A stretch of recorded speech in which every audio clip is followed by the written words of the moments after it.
Welcome back to Mountains and Marsh, guys. We're going to do a little, kind of, I guess you could almost call it a podcast. I want this to be discussion, though. The state of Utah has changed some hunting laws, and I want to talk about them, go over some of the posts that people are saying on the internet about it, kind of get people's general opinion, and get your opinion, see what you guys are saying. So, this just passed this week, and this is what the Utah Division of Wildlife says. They say the Wildlife Board voted to prohibit all trail cameras, including both non-handheld transmitting and non-transmitting devices, in the harvest or to aid in the harvest of big game between July 31st and December 31st. So what that says, right there. All trail cameras prohibited for hunting. It doesn't say anything about can I just set cameras up to take pictures. It doesn't say that. So we'll go into how do you regulate that. So give me your questions. If I were to hike out in the mountains, put up a trail camera, how is the DWR going to know I put a camera up? Two ways I can think of. An officer gets a DNR officer gets out there and hikes, a fish cop, or another hunter or a member of the public sees it, destroys it. Perhaps they take it and return it in the DNR, or they leave it and they report it to the DNR. Those are the only ways I can see that they're really going to enforce this. That, and then hoping good conscience of people that they'll understand this law and they just won't do it. So that's what I struggle with. How are we going to enforce this? So let me hear your opinions.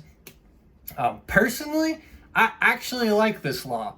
I do use trail cameras, don't get me wrong. I have 3 of them. I'm just an individual hunter. I don't own a lot, but I have 3 of them. I'll put them all out on any given year. But I actually support this because an area that I would hunt, let's say 2013, so 9 years ago, I was hunting an area here in the state of Utah, and it was a beautiful place. I saw giant bucks. I missed a giant buck. I had a 28-inch 4-point, probably 5 yards from me, had me busted. I couldn't move, couldn't draw back. Like, it was an amazing area, and I had my cameras in there, so I was getting pictures of some of the animals in there, and I'll try and find some of those pictures and post them up here so you can see. But when I went back 3 years later, 2016, maybe it was 2015, it might have only been 2 years, I went back in there and I found 6 cameras on this water hole. And I'm assuming they weren't all the same person's camera. They were kind of scattered around the clearing, but there were a couple I would say were the same person based on how they look, how they were set up. But 6 cameras! And then I walked down to this other little spring that I know of, and there was a tree stand and 1 or 2 cameras. And as far as I know, in 2013, I was the only person hunting there. And then all of a sudden it had blown up. Okay, so this is where it comes into play. I am not opposed to people hunting there. We all want a secret spot no one knows about. I get it.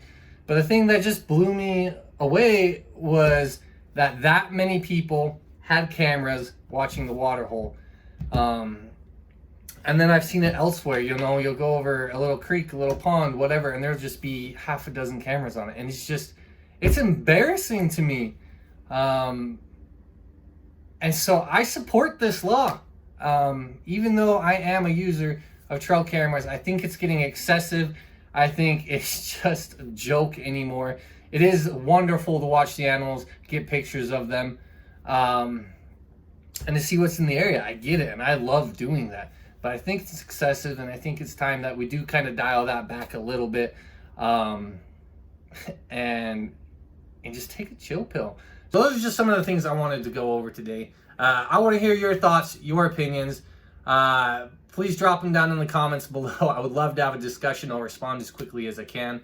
I'm down to even do like a Zoom call with people to get their opinions on this. Whatever. But yeah, go ahead and like, comment, and subscribe. But especially comments on this. I want this to be a discussion. Let me know what you think. Let me know any laws you have in your states.